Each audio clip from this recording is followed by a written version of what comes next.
예. 어떤 지사님이 있었는데요. 이 지사님이 평생토록 기도하던 남편을 드디어 전도해서 교회에 기쁜 마음으로 왔습니다. 근데 그 여지사님이 교회에 와서 주보를 보는 순간 얼굴이 굳어지면서 걱정이 앞섰어요. 왜냐하면 그날 주일 설교 제목이 봤더니 온전한 11조 생활을 하라라는 제목이었습니다. 그러니까 그 여지사님 입장에서는 어렵게 남편을 전도했는데 남편이 처음부터 11조 설교를 들어야 되니까 걱정이 앞섰던 것 같습니다. 혹시 우리 가운데도요, 가는 날이 장날이라고 오랜만에 교회를 등록했는데 또 오늘 중고등학생들이 함께 연합 예배를 드리는데 목사님이 첫날부터 11조 설교하시는데 마음이 많이 부담이 되는 분들도 있을 텐데 여러분들 부담 갖지 마시고, 제가 볼 때는 신앙생활은요, 기초가 참 중요한데 우리가 이 신앙생활 가운데 오늘 말씀을 통해서 이 11조에 대한 바른 이해와 함께 여러분들 가운데 자유함이 있기를 간절히 소망합니다. 지난주에 제가 실은 설교하면서 잠깐 11조에 대한 설교를 이번 주에 한다고 했더니 어떤 분이 그런 얘기를 하시더라고요. 혹시 우리 교회 성도들이 11조를 안 해서 목사님이 설교를 하시나? 그렇게 생각하셨다고 하더라고요. 근데 그건 아니고 우리가 계속 신명기서를 묵상하기 때문에 큐티 본문에 따라서 오늘 이제 11조 설교를 하게 되었습니다. 여러분들 요즘 팩트 체크라는 말을 여러분들 들어보셨을 거예요. 왜 팩트 체크라는 말이 나오냐? 요즘 하도 가짜 뉴스가 많다기 때문에 어떤 게 진짜하고 어떤 게 가짜인지를 구분하고자 팩트 체크라는 말을 하는데요.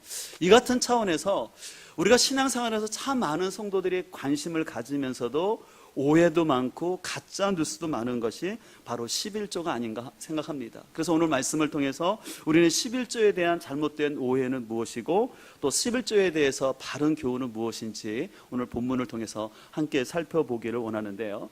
11조에 대한 가짜 뉴스 중에 첫 번째는 뭐냐면 11조를 내면 목사님이 다 가져간다라는 얘기가 있습니다. 제가 7년 전에 우리 교회 부임했을 때 그 공급방에 있는 어떤 학생이 저희 아내한테 물었다고 하더라고요. 사모님, 교회 11조는 목사님이 다 가져가요?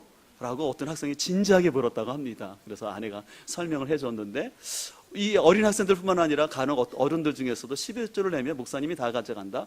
두 번째는 뭐냐면 11조는 구약의 율법이 다 폐해졌기 때문에 이제 신약 시대에는 11조는 안 해도 된다. 세 번째는 11조를 안 하면 벌을 받게 되고 11조를 하면 복을 받는다라는 얘기를 합니다. 또 마지막 네 번째는 11조는 꼭 교회 드릴 필요 없이 그냥 불우이웃이나 어려운 선교사님을 도와주면 된다라고 얘기를 합니다. 과연 여러분들은 지금 이 네 가지 질문에 대해서 어떻게 생각하는지 모르겠습니다. 성경에 보면요, 11조 10분의 1이라는 표현이 60회 정도 나와 있는데요, 우리는 11조에 대해서 살펴볼 때 신구약에 나오는 특정 한 구절을 가지고 11조를 강조할 것이 아니라 구약과 신약에서 가르치는 그 11조의 의미가 무엇이고 또한 반대로 차이점은 무엇인지, 그리고 이 11조가 우리 교회 역사 가운데 교회 전통 가운데 어떻게 이것을 이루어졌는지를 우리가 좀 종합적으로 살피면서 분별을 갖는 것 필요한데요. 첫 번째로 11조의 유래와 그 의미가 무엇인지를 먼저 좀 살펴보고자 합니다. 성경에 기록된 첫 번째 11조를 드린 사건은요, 아브라함이라는 사람이 하나님의 제사장으로 알려진 멜기세덱에게 10분의 1을 드린 것에서 11조가 유래되었습니다. 창세기 14장 18절을 보면 이런 말씀이 있습니다.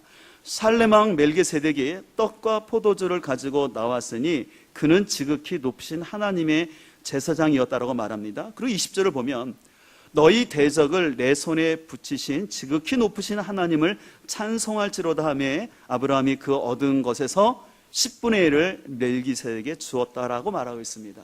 이 사건의 배경은 이렇습니다. 아브라함이라는 사람이 있었는데 그에게는 조카 롯이 있었는데 그 조카 롯이 다른 곳에 붙잡혀 갔어요. 그러자 그 아브라함이 소식을 듣고 가서 그 적군들을 물리치고 이제 아브라함은 의기양양하게 돌아오는 길이었습니다.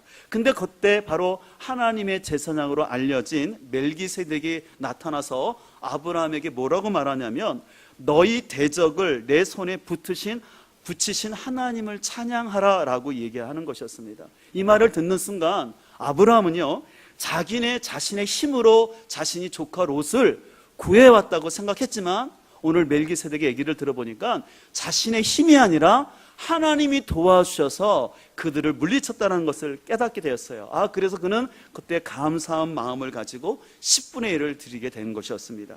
그렇기 때문에 이런 10조유는 어떤 종교적 의무나 율법 이전에 하나님이 그들에게 베푸신 은혜에 감사하는 마음으로 드리는 것이 11조의 첫 시작이 되었다는 것입니다. 그래서 오늘 본문 22절에 보면 이렇게 되어 있는데요. 너는 마땅히 매년 토지 소산의 11조를 드릴 것이며 라고 하는데요. 이 마땅이라는 것은 뭐냐면 당연하다라는 의미입니다. 무엇이 당연하냐면 하나님께서 애굽 생활하고 있던 그들을 포로에서 구원해 주시고 그들에게 약속하신 가나안 땅을 주셨고 또한 가나안 땅에서 그들에게 소출을 주셨기 때문에 그 감사한 마음에서 11조를 드리는 것이 마땅한 것이다라고 얘기하는 것입니다. 그리고 오늘 23절은 또 이렇게 말합니다. 11조를 통해서 내 하나님 여호와 경외하기를 항상 배울 것이며 라고 말하고 있습니다. 이 경외하다라는 표현이요, 다른 성경에서는 순종하다, 공경하다라는 의미로 되어 있어요. 이게 뭐냐면 다시 말해서 이스라엘 백성이 하나님께 11조를 드리는 걸 통해서 하나님이 내 인생의 주인이심을 그들이 고백하는 것입니다. 그래서 하나님이 내 인생의 주인이심을 11조 드리는 것을 통해서 하나님이 이스라엘 백성들이 배우기를 원하셨습니다. 그로 인해서 이제 모세 시대부터는 하나님이 이스라엘 백성 가운데 베푸신 구원의 은혜와 그리고 그들에게 필요한 양식을 주신 것에 대한 소출에 대한 감사와 하나님이 그들의 삶의 주인 되신다는 이 세 가지 의미 속에서 율법으로 11조를 제정해서 그들은 쭉 지키게 되었습니다. 이제 그렇게 11조를 지키다가 이제 신약시대 예수님이 오셔서는 예수님이 십자가에 죽으신 것 부활로 말미암아 이제 은혜로 모든 구원을 완성하셨죠. 그렇기 때문에 더 이상 구약에서 행하던 제사나 어떤 음식법이나 할례와 같은 것들을 전혀 지킬 필요가 없게 되었습니다. 그럼 우리가 한 가지 기억할 것은 아까 앞서 살펴보았듯이 이 11조의 유래는요, 모세의 율법 이전에 하나님께 대한 믿음의 고백으로서 감사의 고백으로 들어진 거기 때문에 이 11조 정신 자체가 폐하여지거나 없어진 것은 아니라는 것입니다. 오히려 신약에 와서는요, 이 구약의 10분의 1보다 더 확대되어서 우리의 삶 전부를 드려야 됨을 가르치는 교훈이 많은 것을 볼 수가 있어요. 그래서 누가복음 14장 26절을 보면 예수님께서 한 번은 자신을 따라오려고 하는 제자들 향해서 뭐라고 말씀하셨냐면 부모와 처자와 형제와 더욱이 내 목숨까지 미워하지 아니하면 능히 내 제자가 되지 못한다라고 말하면서 너의 삶을 다 들여서 나를 따라야 된다고 얘기를 하셨습니다.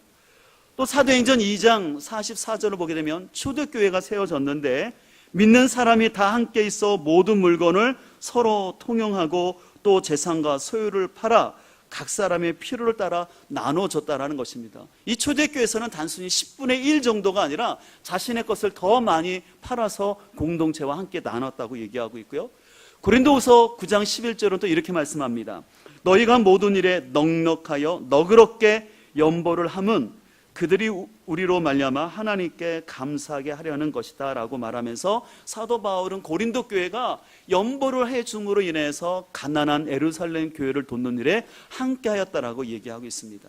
그래서 오늘 초대교회에서는요, 이제 11조라는 단어를 쓰지 아니하고 연보라는 개념으로 사용하게 됩니다. 그래서 신약 성경에 보면 연보라는 단어가 6번 나오는데 연보라는 뜻은 뭐냐면 각출하다, 가난한 사람을 돕기 위한 의연금이라는 뜻을 가지고 있습니다. 그래서 초대교회에서는요, 오늘날 우리와 같은 교회가 아니라 가정에서 예배를 드렸어요. 왜? 더 이상 성전이 필요 없기 때문에, 성전은 무너졌기 때문에 성전이 아니라 가정에서 모이는데, 그럼 보통 가정에서 10명 안팎으로 모이게 되거든요. 그러니까 굳이 성전을 유지할 필요가 없었어요. 그렇기 때문에 그들은 가정에서 모일 때마다 일정한 부분을 가지고 연보 개념을 해서 그것을 통해서 어려운 가정들이나 선교하는 데 그들이 물질을 사용을 하게 되었습니다.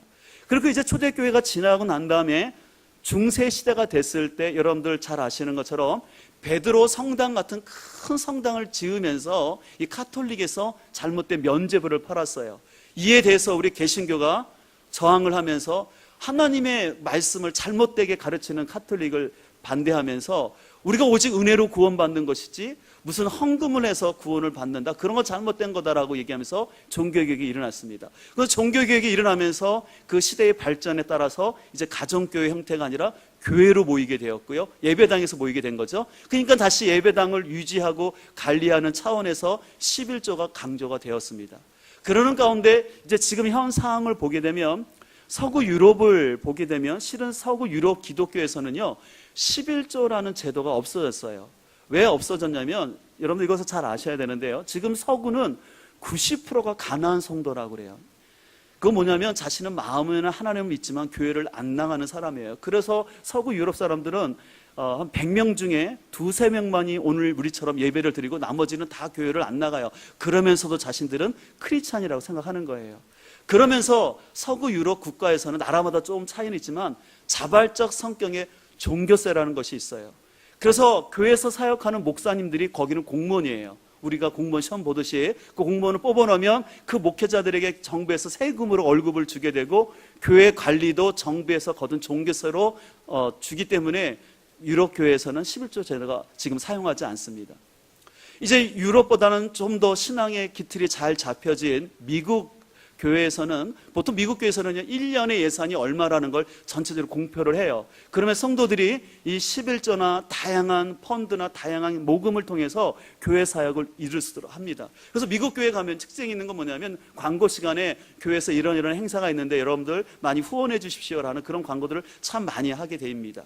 자, 미국 교회는 어쨌든 그래서 미국 교회도 11조를 시행하고 있고요. 이제 우리 한국 교회가 관심인데, 우리 한국 교회는 청교도 신앙의 영향을 받은 장로교 선교사님들이 우리 한국교회를 많이 세우면서 우리 한국교회는 초창기부터 이 11조를 굉장히 강조했어요. 그를 통해서 교회가 자립할 수 있는 큰 힘을 얻었던 것이죠. 그래서 많은 역사학자들은 말합니다. 우리 한국교회가 세계 역사에 비교할 때 그렇게 이렇게 크게 성장할 수 있었던 것은 한국교회가 갖고 있는 새벽기도의 전통, 그래서 하나님 앞에 기도하는 전통, 또 한 가지는 주일 성수를 강조하는 신앙교육, 그와 더불어서 이 11조를 통해서 교회가 정부나에부터 간섭이나 도움 없이 교회가 스스로 자립할 수 있었다는 것입니다.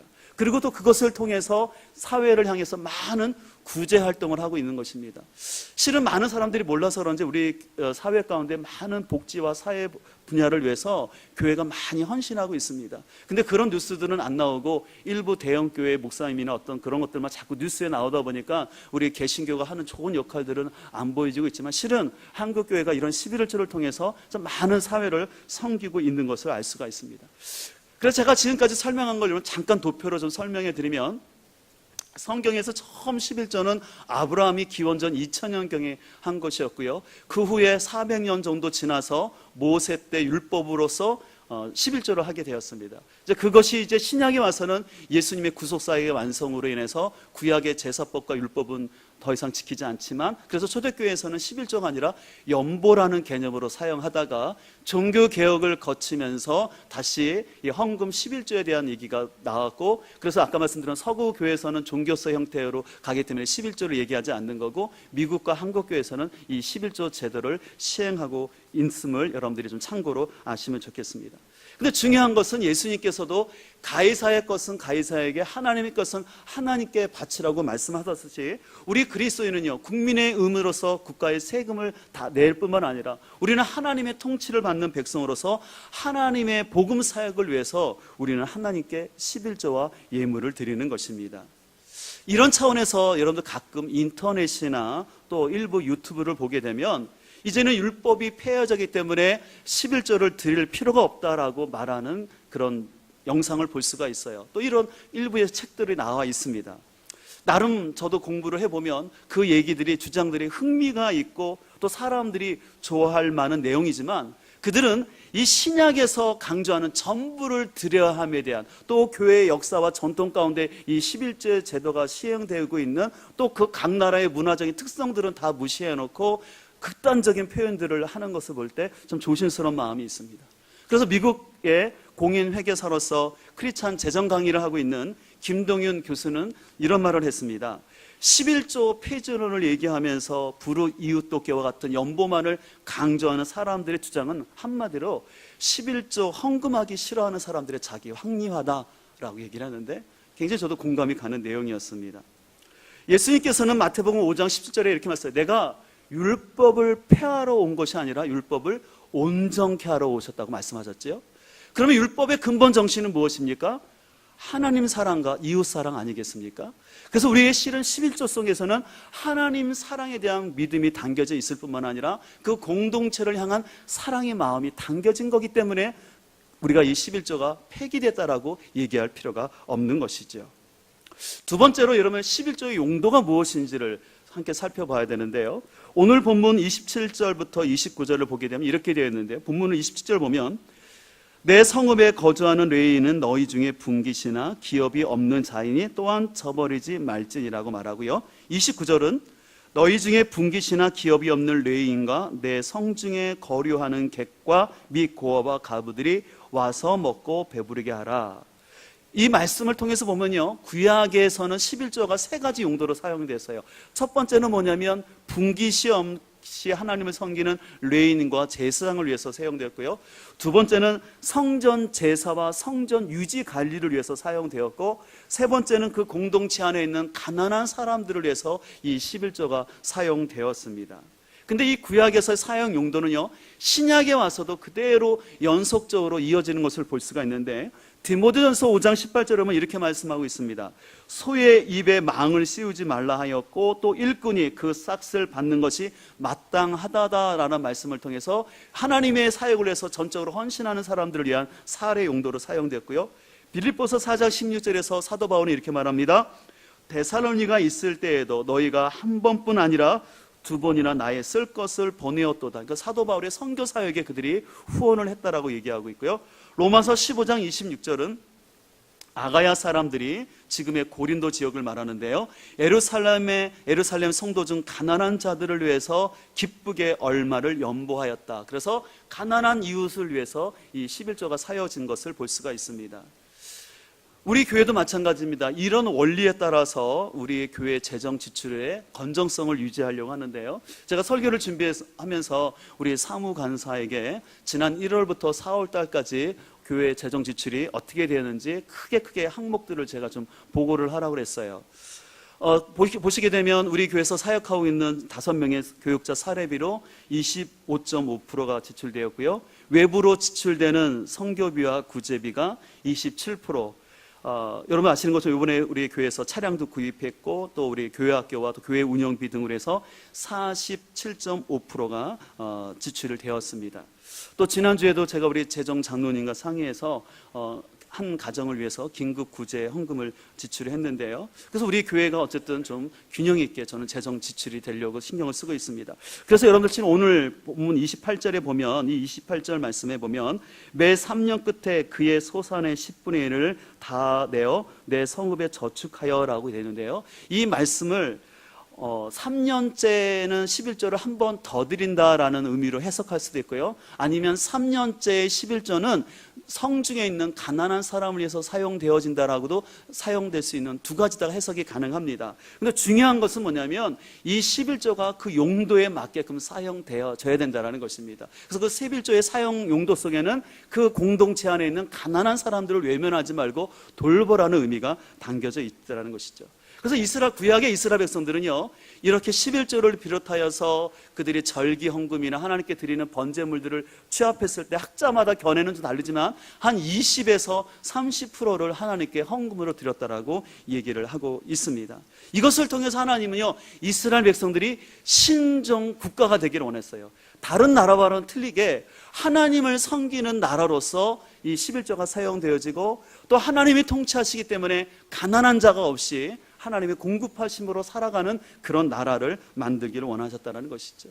그래서 저는 늘 이런 생각을 하고 있습니다. 우리가 하나님께 드려지는 예물은 영광이 되고 하나님께 영광이 되어지고 또 헌금을 하는 성도들에게는 보람이 되어지고 또 이 헌금의 혜택을 누리는 성도들에게는 기쁨이 될 수 있도록 우리는 이 헌금을 드리는 것도 중요하지만 이것이 하나님 뜻 가운데 잘 쓰여질 수 있도록 관심을 갖고 균형성을 우리는 유지해야 될 줄 믿습니다.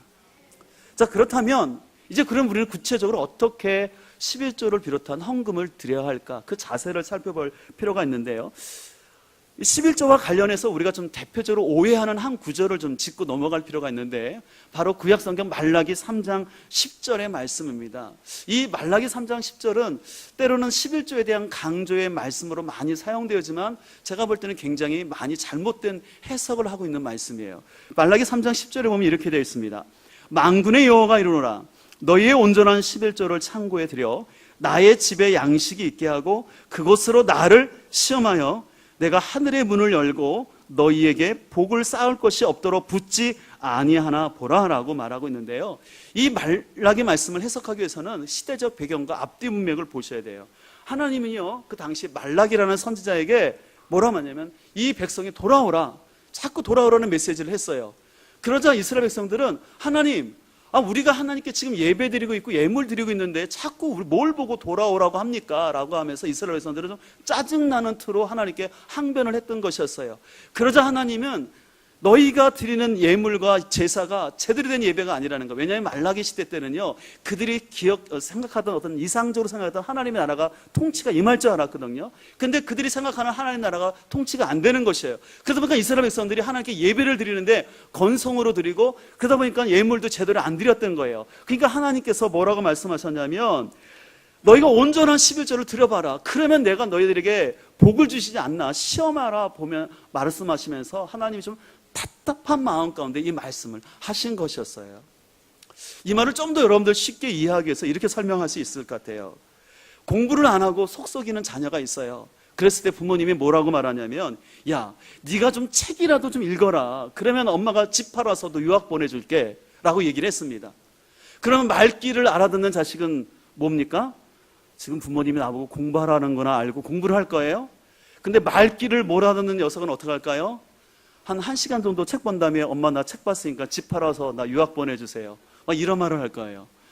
참 이런 자식 만나면 부모님들이 답답하지요? 네. 오늘 하나님이 좀 그런 마음이에요. 그래서 하나님께서 너희들에게 복을 쌓아놓고 주시겠다라는 것은 뭐냐면, 네가 하나님 말씀에 너희가 온전히 순종하라는 것이지, 이 11조가 꼭 돈 놓고 돈 먹기 식으로 11조 하면 하나님이 기계적으로 복을 주고 반대로 11조 안 하면 하나님께서 벌을 주시는 그런 하나님이 아니라는 것입니다. 그래서 저는 한국교회에서 이런 표현이 없었으면 좋겠는데, 11조를 떼어먹지 마라. 11조 안 하면 하나님이 저주를 주신다. 저는 하나님의 마음을 너무 왜곡된 표현이라 생각해요.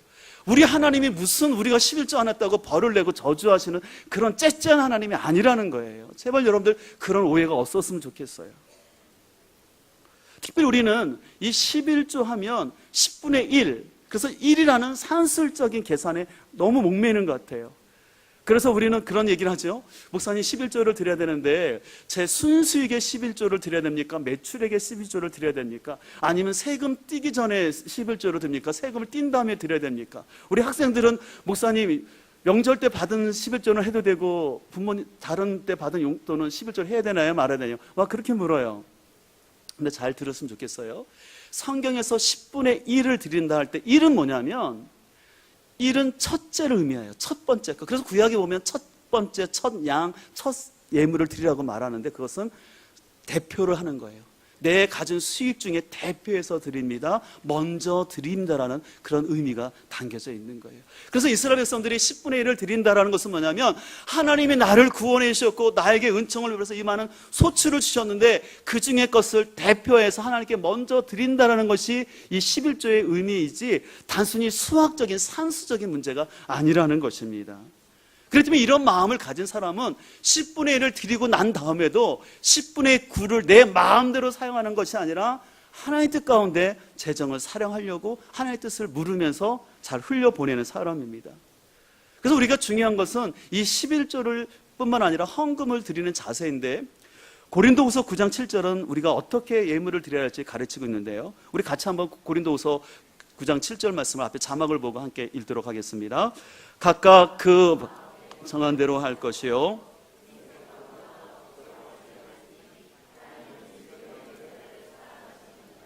오늘 하나님은 이렇게 말씀하세요.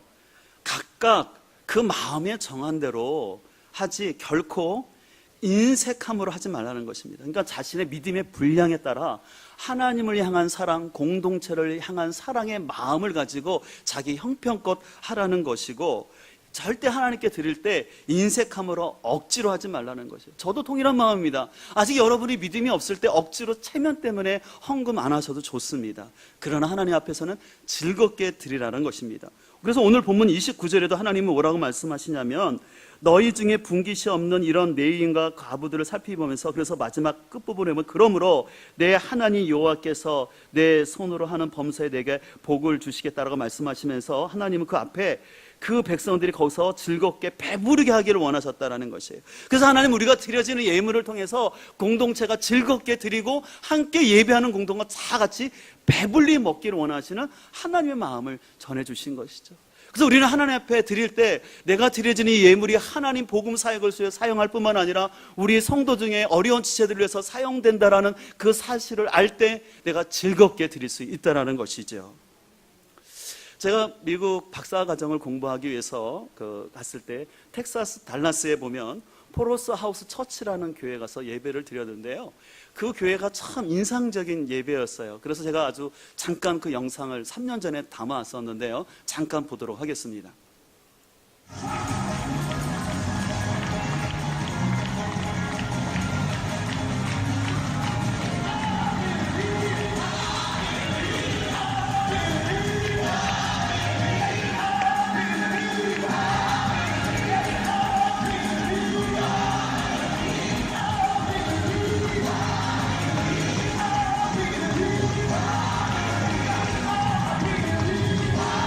네, 여기까지만 보도록 하겠습니다. 지금 저 장면은 뭐냐면요, 지금 저 흑인 교회예요. 한 2만 명 모이는 교회인데요, 목사님이 설교가 끝나고 지금 뭐 하는 건 봉헌 시간이었어요. 그러니까 헌금을 드리는 시간인데, 우리는 보통 이렇게 헌금위원이 이렇게 다니지 않습니까? 근데 이 교회는 그렇게 하지 아니하고요, 성도들이 그 말씀을 들은 다음에 너무 기쁨 가운데 찬양을 하면서 이렇게 드리는 거예요. 그래서 저 영상에는 자세히 나오지는 않았지만 제가 아주 인상적인 한 분을 봤는데, 흑인 아주머니셨거든요. 근데 여러분들 흑인이 좀 뚱뚱하신 분들 아시잖아요. 근데 여러분들 뚱뚱한 거에 3배로 생각하시면 되겠어요. 진짜 크셨어요. 근데 그분이 아주 엉덩이를 막 이렇게 흔들면서 헌금 봉투를 뒤에서부터 갖고 나면 춤을 추면서 나오시는 거예요. 그래서 너무 즐겁게 하나님께 그 예물 드리는 모습이 너무 인상적이어서 제가 그걸 잠깐 드렸던 거예요. 저는 그 예배를 드리면서 하나님께 예물 드리는 게 저렇게 기쁨과 즐거움을 드릴 수 있으면 참 좋겠다는 생각을 해본 것이죠. 저는 바라옵기는 우리 성도들 가운데도 하나님께 예물 드리는 것이 아깝고 인색함이 아니라 친정 하나님 주시는 그 은혜로 인하여서 여러분 즐거움으로 드릴 수 있기를 간절히 소망합니다. 가끔 11조와 관련해서 이런 질문을 하시는 분이 있어요. 목사님, 제가 아직 온전한 믿음이 없어서 11조를 다 드리기는 좀 어려운데 그 일부분을 11조로 드리면 안 되나요? 라고 묻는 경우가 있어요. 그럴 때는 저는 그것을 11조로 드려서는 안 되고요, 그럴 때는 그냥 감사 헌금으로 드리는 게 맞다고 생각합니다. 아직 내가 온전한 11조를 드리지 못하는 그 믿음을 하나님께 고백하고, 하나님 저에게 온전한 11조를 드릴 수 있는 믿음을 주세요라고 기도하는 거고, 온전한 11조가 아니면은 그냥 그것은 감사 예물로 드리면 되지, 그냥 자기 마음 편하기 위해서 합리화적으로 해서 내가 온전한 11조가 아니라 어느 부분만을 드리면서 이것이 11조 했다고 하면 자기 마음은 편할지 모르지만 하나님께서는 그건 온전한 것이 아니죠. 그래서 아까 말씀드린, 그럴 때는 하나님 아직 제 믿음이 어려서 제가 이렇게 감사 헌금밖에 수준에서 못 드리지만 하나님 저에게 더 믿음과 하나님의 공급하심에 대한 확신을 가지고 11조 드릴 수 있는 믿음이 되게 해달라고, 또 우리 그런 자녀들이 될 수 있도록 우리가 기도해주고 또 권면을 해줘야 될 줄 믿습니다. 저 개인적으로 저는 이제 어렸을 때 11조를 했지만 특별히 제 인생에서 터닝 포인트가 됐던 기억이 있는데 바로 대학교 때 했어요. 제가 대학교 복학하기 전에 알바를 하면서 뭐를 했냐면 이스라엘제 화론 소화기를 판매했어요. 이 이스라엘에서 수입된 소화기인데요, 이 소화기는 성능이 너무너무 좋았어요. 그러니까 팔다 보니까 너무 좋아서 제가 교회에다가 이번에 첫 월급 받으면 거기서 이 화론 소화기 10kg짜리를 놔야 되겠다고 이렇게 마음에 작정을 했어요. 그리고 이제 곧 월급날이 다가와서 이제 소화기를 사야 될 날짜가 다가오는데, 제가 이 소화기를 판매하다 보니까 이 소화기 성능이 너무 좋은 거예요. 그러니까 굳이 10kg짜리가 아니라 5kg짜리만 넣어도 되겠다 해서 5kg를 해야 되겠다고 생각을 했어요. 그 마음을 갖고 아침에 큐티를 했는데 그때 레이기를 했어요. 근데 레이기를 하는데 어떤 말씀이었냐면, 너희가 하나님 앞에 드리는데 흠 있고 점 있는 걸 드리면 안 된다라는 그 말씀이었어요. 근데 그 말씀을 딱 묵상하는 순간 마음에 찔림이 오더라고요. 하나님께 원래 약속했던 그 10kg짜리가 아니라 5kg를 들려 했던 제 마음이 찔림이 돼서 하나님께 회개하는 마음을 가지고 기도하고, 그래서 원래 작정한 대로 그렇게 했어요. 근데 그날 제가 하고 있는 지역에 불이 많이 났어요. 그래서 그날 소화기가 너무 많이 팔렸어요. 그래서 제가 그날 며칠 동안에 제 등록금을 다 준비했죠. 그래서 저는 제 삶 속에서 그것이 너무 체험적으로 다가온 거예요. 하나님 앞에서 제가 합당하지 않았던 마음들, 또 그러나 그거 제가 돌이켜서 했을 때 하나님이 채우시는 그 하나님을 바라보면서 하나님 앞에 저는 온전한 11조를 그렇게 생각해요. 기본적으로 10분의 1일 뿐만 아니라 그것은 최선의 마음, 처음 마음가짐, 하나님이 주셨던, 하나님이 주신 감사한 마음을 우리가 잊지 않고 드렸으면 좋겠습니다. 그렇게 생각하면 아까 말한 것처럼 세금 전이냐 후냐, 매출액의 순수기냐, 그거 따질 것 없이 우리는 성령 안에서 자유롭게 드려야 될 줄 믿습니다. 여러분들 영화 중에 신과 함께 죄와 벌 영화 보신 분들이 많으실 텐데, 저는 그 영화 가운데 굉장히 감동적인 대사가 있었어요. 어떤 대사였냐면, 돈이라는 잘못된 신에게서 죽어서야 벗어날 수 있었다라는 그 대사였습니다. 여러분, 돈은 우리에게 참 필요한 것이지만 돈은 가장 위험한 신입니다. 우리가 살면서 이 잘못된 돈을 섬기게 되면 일평생 돈의 노예로 살아가면서 죽을 때까지 고통할 수밖에 없는 것입니다. 근데 하나님은 우리가 결코 이 땅에서 물질의 노예가 아니라 물질의 청지기로서 행복한 살기를 오기를 원하시는 것이 하나님의 본심임을 기억하시길 소망합니다. 여러분, 세상에 어떤 부모가 자식이 부모님도 못 보고 사랑하는 가족도 함께하지 못하면서 일평생 돈의 노예처럼 살기 원하는 부모가 어디 있겠습니까? 만약에 부모가 이럴 거예요. 얘야, 나한테 용돈 줄 생각하지 말고 네 몸 챙기면서 밥 먹으면서 네 가족과 함께 사는 것이 인간의 사람의 본분이지, 어떻게 돈 번이라고 너 이렇게 가정도 안 벌리면서 네 몸도 축내면서 누가 이 부모에게 이런 거 사오라고 했냐? 보통 정상적인 부모라면 그렇게 말하지 않겠습니까? 우리 하나님도 그런 하나님인 줄 믿습니다. 근데 이런 하나님을 모르는 사람은요, 마음에 고아영이 있어요. 고아영이라는 것은 뭐냐면 자기 스스로 먹고 입을 것을 해결해야 된다는 생각하는 거예요. 그러니까 하나님이 없으니까 자기 스스로 돈에 대한 집착을 하면서 노예가 돼서 돈이 없으면 불안하고 늘 돈 때문에 사람과 갈등하면서 인생을 살아가는 안타까운 인생이죠. 그러나 하나님이 나의 구원자이시고 구원자일 뿐만 아니라 하나님이 나의 공급자라는 그 청지기적인 믿음이 있는 사람은 하나님께서 주신 것이 최선이라 생각하고 그 안에서 자족하면서 감사하면서 사는 줄 믿습니다. 여러분, 하나님은 영이십니다. 그렇게 우리 눈에 보이지 않아요. 하나님이 영이시기 때문에 우리 학생들이 좋아하는 피자 먹을 필요도 없고요, 우리 학생들이 좋아하는 운동화, 또 우리 남자 어른들이 좋아하는 자동차도 필요가 없어요. 근데 왜 그런 하나님이 우리에게 이 11조를 비롯한 헌금을 내라고 하셨을까요? 그것은 11조를 통해서 하나님은 너희의 삶의 주인이 누구인가를 보기를 원하셨어요. 그러면서 하나님이 너희의 공급자인 것을 우리가 알기를 원하신 것이었습니다. 그래서 실은 여러분들, 예수님께서도 복음서의 가르침 가운데 있지만 여러분들 예수님의 가르침의 40%가 물질과 관련됐다는 사실을 복음학교 통해서 배웠죠. 간혹가다 어떤 분들 이렇게 말해요. 나는 11조 설교 안 하는 것을 자랑스럽게 생각한다. 나는 헌금을 강조하지 않는다라고 하시는 분인데 저는 그거에 대해서는 반대하는 입장입니다. 여러분들, 물질이 얼마나 중요합니까? 그러면 그 물질에 대해서 성경적인 원리가 무엇인지를 정확하게 가르쳐야지, 그냥 성도들이 부담된다고 11조나 이런 헌금 선교를 안 하는 것은 저는 목회자로서 진정한 성도를 사랑하는 분인지 좀 퀘스천 마크가 들어요. 왜냐하면 물질이라는 게 참 중요한데 우리 성도들이 물질의 노예가 되어서 물질의 종이 되는 것이 아니라 물질에 대한 청지기가 되어서 이 땅에서 물질 가운데 자유함으로 살아가야 할 줄 믿습니다. 또 우리가 하나님께 이렇게 물질을 드림으로 인해서 우리는 하나님께 대한 믿음을, 사랑을 고백할 뿐만 아니라 실은 이웃사랑을 실천하는 것 11조죠. 예전에 제가 11조 설교하면서 이 부분을 많이 강조했어요. 그래서 형편이 넉넉하신 분들은 더 많은 11조를 통해서 그렇지 못한 성도들을 서로 도와줄 수 있는 것입니다. 그러니까 세상에서는 이런 교회 시스템이 없는 거예요. 세상은 철저히 내가 내는 만큼 가져가고 내가 내는 만큼 혜택을 누리려고 서로 싸우고 막 난리를 피지 않습니까? 근데 교회는 참 신기해요. 내가 많이 번 사람은 더 많이 드리는 거예요. 많이 없는 사람은 그냥 누리는 거예요. 그렇다고 해서 결코 누구든지 무시하거나 차별이 없는 것, 이것이 바로 하나님 나라인 줄 믿습니다. 그래서 저는 볼 때 11조는 하나님 사랑과 이웃 사랑의 정신이 가장 잘 담겨져 있는 것이죠. 그렇기 때문에 우리는 이 가운데 우리가 자원함으로, 여러분들이 믿음으로 하나님께 드릴 수 있기를 간절히 소망합니다. 그런데 절대 강요나 체면 때문에 억지로 하는 것이 아니라 복음의 은혜를 아는 사람만이 이 은혜를 누리게 될 줄 믿습니다.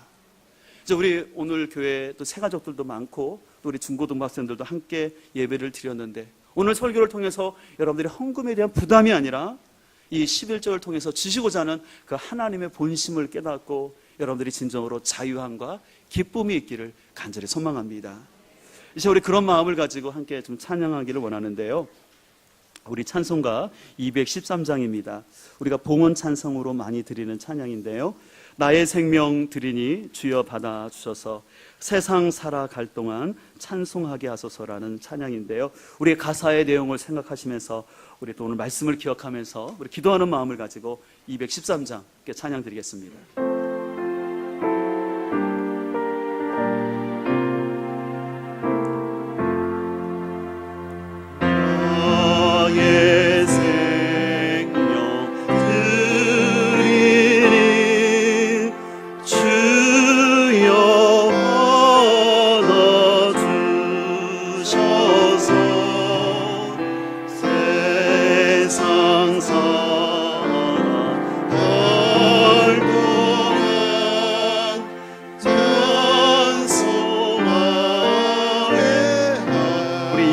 여자 성도님들만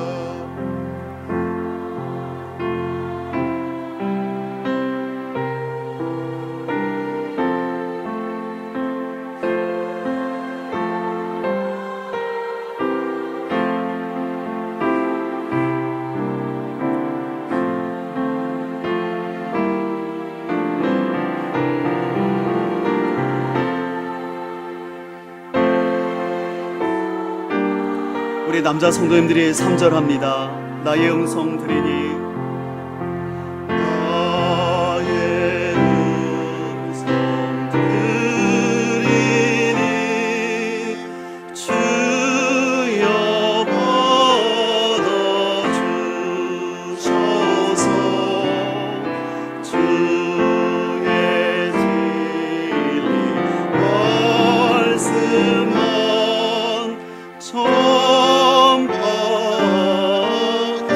목소리로만 4절을 찬양합시다. 나의 보아들이니 나의 보아들이니 주여 받아주셔서 하늘나라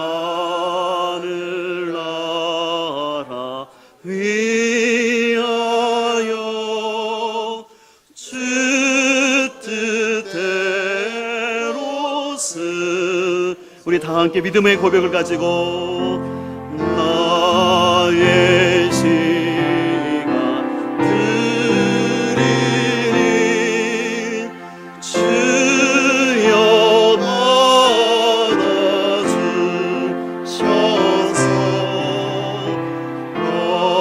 영생토록 주의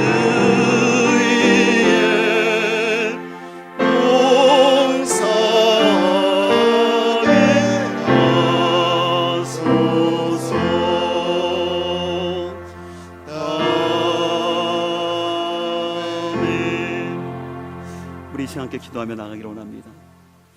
오늘 말씀을 통해서 여러분들은 어떤 11조에 대한 교훈을 깨달으셨는지요? 이 시간 우리 함께 기도하기 원하는 것은 하나님께서 11조를 주신 그 의도와 그 의미를 잘 깨닫게 해주시고, 하나님 평생 살아가는 동안 내가 물질에 노예되지 아니하고 물질의 청지기로 살아가기를 원합니다. 무엇보다 나에게 더욱더 믿음을 주셔서 구원의 은혜를 온전히 알게 하여 주시고, 내 삶의 공급자 되시는 하나님을 신뢰하게 하여 주시고, 내 삶의 주권이 하나님께 있음을 고백할 수 있는 믿음으로 은혜를 베풀어 주옵소서. 그래서 하나님께 드릴 때 기쁨과 자원함으로 드리게 하여 주옵소서. 또 우리 교회 재정이 사용지어질 때 하나님 원하시는 뜻 가운데 균형 있는 재정으로 잘 세워지게 하여 주옵소서. 그래서 우리 교회가 이 세상 가운데 빛과 소금의 역할을 감당하며 선교하고 구제하는 사명을 잘 감당케 하여 주옵소서. 우리 그런 마음을 가지고 합심해서 기도하겠습니다.